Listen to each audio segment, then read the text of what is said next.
Do you like craft beer? This is our Support Local series. I'm Riyad, this is Will, and we are the DR Group.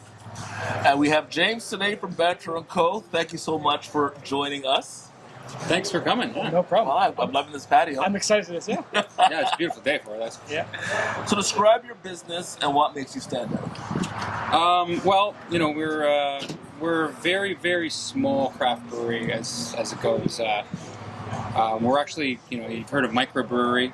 We're actually like on the nano side of brewing. So what that allows us to do is just to really put a lot of care and time into each product. So we have rotating beers. We have a few core, and then like a lot of times it's going to be something special, something that we just dreamed up, right? So, and we have this one of the only patios right on Ball.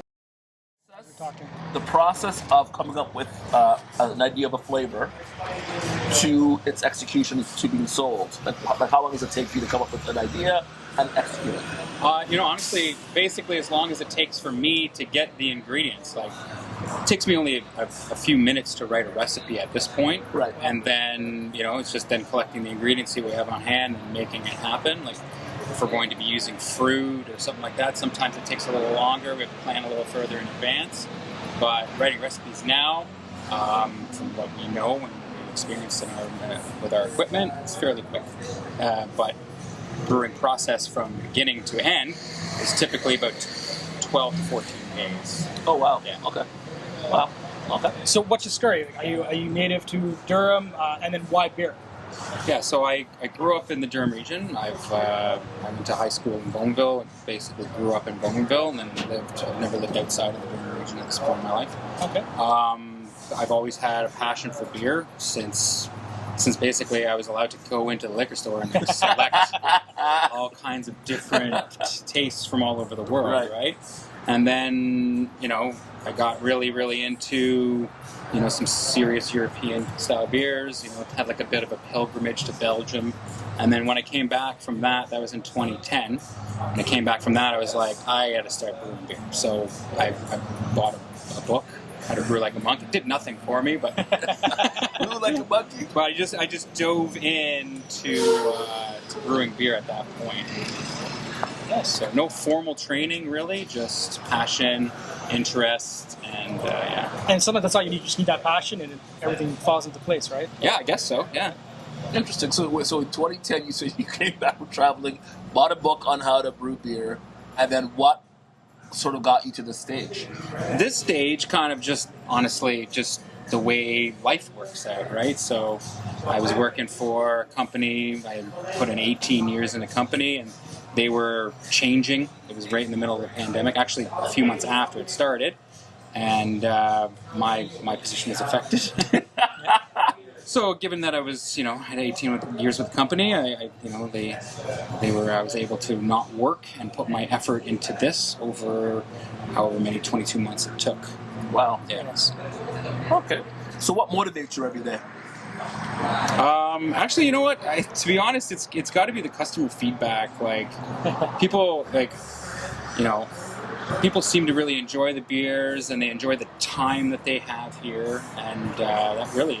No, it's a great atmosphere. Yeah. It is. Yeah. And unique to Brooklyn.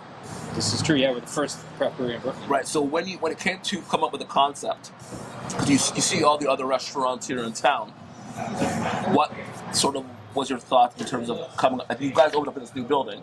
Was there concerns about not being seen? Why did you choose this location versus others?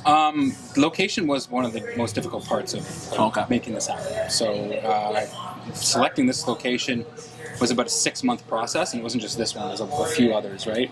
We had to go through a lot of different hoops with the city on being able to do this kind of thing here. Once that was sorted out. And then after that, we kind of built our identity around this space. We didn't really have, we didn't have a logo, we didn't have a name, we just had a bunch of beer recipes and a plan, right? So we kind of we definitely took inspiration from Brooklyn itself, just to kind of tailor it to the community, as basically a place where the community comes to, banter and have a good time, right? With company. With company. With company. So, you're native to Brooklyn and Bowmanville. What's your favorite local businesses that you like to visit or try or go to? Well, like all of the craft breweries for sure. So before you had this one, what was your favorite craft brewery?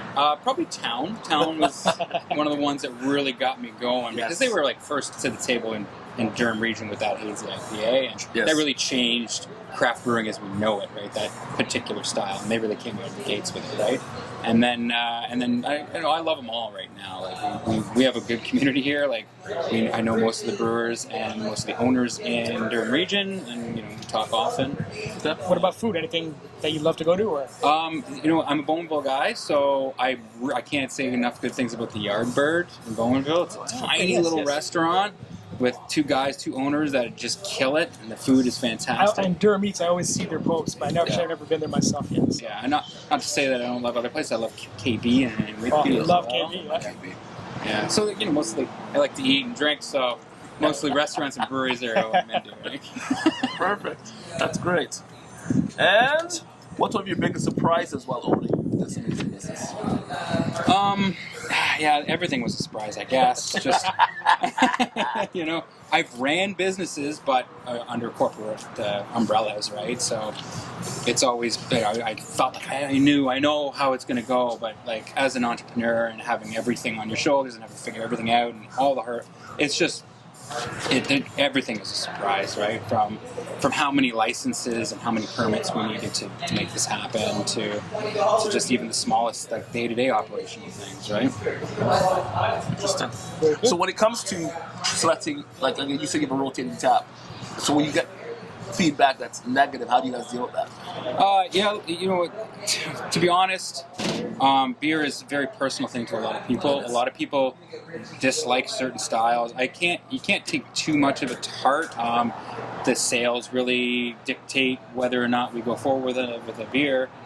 Feedback is nice, and it's good if someone says they don't like it and they could do this. And, I can take that stuff, but at the end of the day, it's the sales that really tell us whether or not a line is performing, right? Is your product available in the LCBO? Not as of yet. We're working towards that. So people can buy products here. Yeah. Take it. I mean, I've had it at my house, so yes, take it home. Yeah, we're also available in a few restaurants and bottle can shop in Bowmanville, as well as it's called the Brewer's Pantry. Oh, yeah. And can we find you online?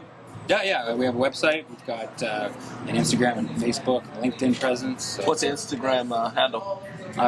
At Banter and Company, all words. Okay, so we'll put it on the video so everyone can see that. Awesome. Well, that was it, James. Thank you very much. All right, thanks for coming again, guys. Hope you're liking the beers. Oh, I am loving it. Yeah.